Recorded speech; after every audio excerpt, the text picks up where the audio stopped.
Mercy. Chapter 1. It was a beautiful day in Snowdon. The snow fell on the white ground so slowly, and on the white ground you could see footprints made by the others in town. Frisk made her own small footprints, scrambling towards her friend's house. She got some weird looks from the monsters passing, as if they still didn't welcome her there. She shrugged them off, and when arriving at her friend's house, knocked on the door. She was welcomed by Papyrus, a tall skeleton. "Human!" he shouted, smiling. "So you decided to visit the great Papyrus. You just love looking at my beautiful face, don't you? Sadly." "No, Papyrus," Frisk said, laughing between her words. "Sans invited me over. He didn't tell you?" Right before Papyrus spoke, Sans peeked his head out the door. "Oh, hey, Frisk," he said with a small wave. Papyrus looked at Sans. Sans looked back. "Did you invite the human over?" he whispered, loud enough for Frisk to hear. She pretended not to hear them. Sans whispered back, aware that Frisk could hear them. "Yup." Papyrus looked back at Frisk. "Ahem. Well, come in." Frisk entered, then looked around. Cleaner than usual, she thought. Kinda weird that I noticed something like that, though. Frisk shrugged, taking a seat on one of the sofas. She hissed softly in pain as she did, her eyes darting towards where the pain was from. I guess Snowdrake did hurt me a bit, she thought to herself, putting her tan hands on her bloody knee. Sans walked toward her, his bony hands in his hoodie. He noticed her uncomfortable movements as soon as he saw her. "Hey, kiddo. You okay?" he asked, standing in front of Frisk. Frisk looked up at him for a moment before looking back at her knee. "I just scraped my knee," she said, taking her hand away to show Sans the bloody knee. "Isn't that supposed to stay inside you?" Sans asked, looking at it. Frisk nodded. "But I'm fine. Snowdrake just—" "Did he hurt you?" he interrupted, his eyes glowing a faint blue for a moment. Frisk noticed this and got worried for a moment. "No, I mean yes, but I'm fine. I just need a bandage. You don't have bandages here, do you?" "No. But we do have some bonages." Sans grinned while Frisk internally screamed, externally giving him a weak smile. "Do you know where they are?" "Now, don't sweat it, kid. I'll go get 'em," he said, winking. He turned around and began walking away into the kitchen. "Hey, bro. Do you know where the bandages are?" he asked, looking through the kitchen cabinets. "Bandages? Whatever do you need bandages for?" Papyrus asked, turning away from his cooking spaghetti to see his brother. "It's nothing. I just need them."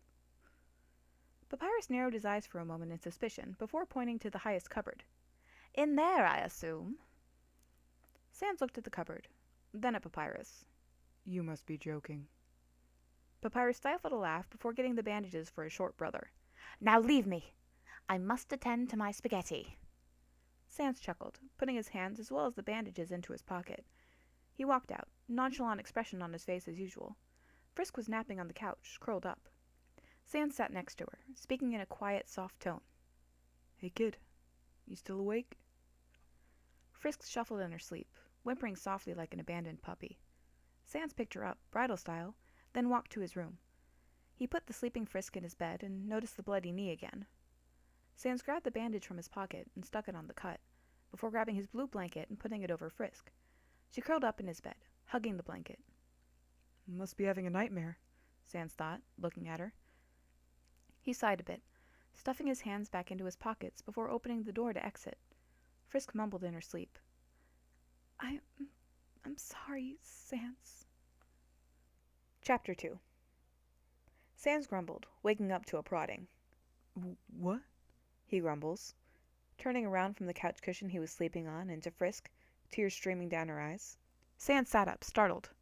"Aw, come on, kiddo. Don't cry," he said, worry layering his voice. Frisk climbed up on the couch he sat in, tightly wrapping her arms around the skeleton boy. Hey. It's all right," he muttered, looking at Frisk. She buried her head into his hoodie, still sobbing between her words. "Sans, I'm so sorry. I didn't mean—" She broke off, sobbing harder. Sans was worried sick at this point, hugging her as she sobbed. Frisk broke away, sniffing as she looked up at Sans. Her eyes began to water again, and she whimpered. "What's the matter, anyway?" Sans asked, looking at Frisk. "Should I tell him? What if he tries to murder me again? Frisk thought to herself. I... Frisk muttered, sniffling, as she looked down. I killed him, she said quietly. Frisk's voice was layered with regret. Whoa, bucko, what'd you say? Sans said, laughing a bit.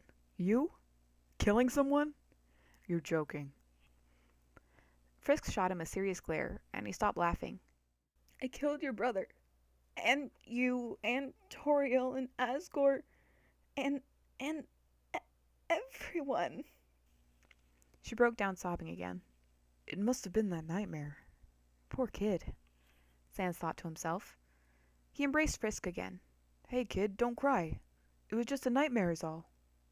No, it wasn't. It was real. I killed all of you, every single monster, everyone. Frisk shouted in her mind, shaking with tears as she remembered the blood. But I restarted. She calmed down a bit, melting in Sans's arms. You're okay. We're all here, and we're all your buds. You got a bunch of friends to chill with and talk to, he said with a smile. We love you, Sans muttered, hugging her tight. Love, she muttered. Sans looked down at her with a small sigh. I'm glad you got no love, kiddo, he thought quietly to himself. Choosing to discontinue the conversation, Sans changed the subject. Hey, wanna go get some grub? I'm hungry. Frisk nodded, wiping the last of her tears. Let's go. Loading. Load complete. Is the booth all right? The tall woman said with an obviously overused smile. Yeah, Sans said, his hands tucked into his pockets and his eyes focused on something far.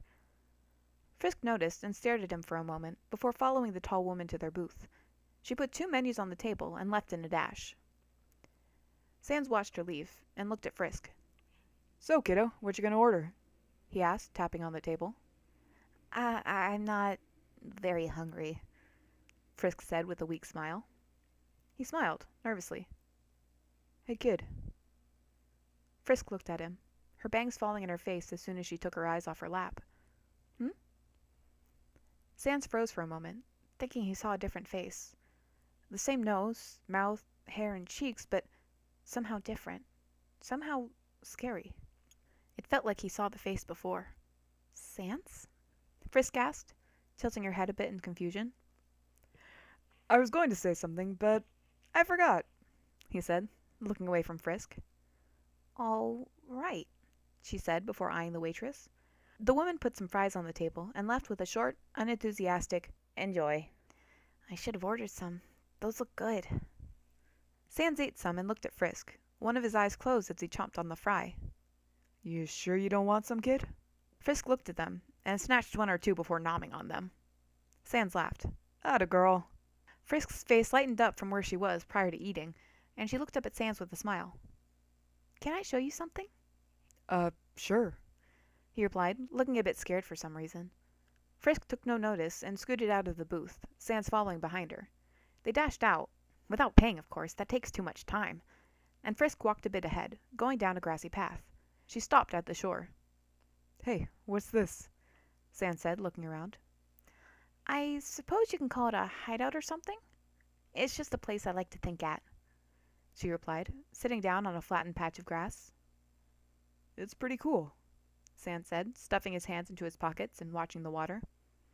I thought you'd like it.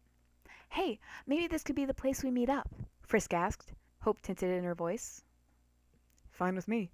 I was getting kind of bored of meeting up at the waterfall anyway, he replied, grinning as he did. It's cute the kid likes us to hang out all the time. She's really grown attached to me, Sans thought with a final glance at the cheerful Frisk, watching the blue river with a genuine smile. And I think I've grown attached to her too.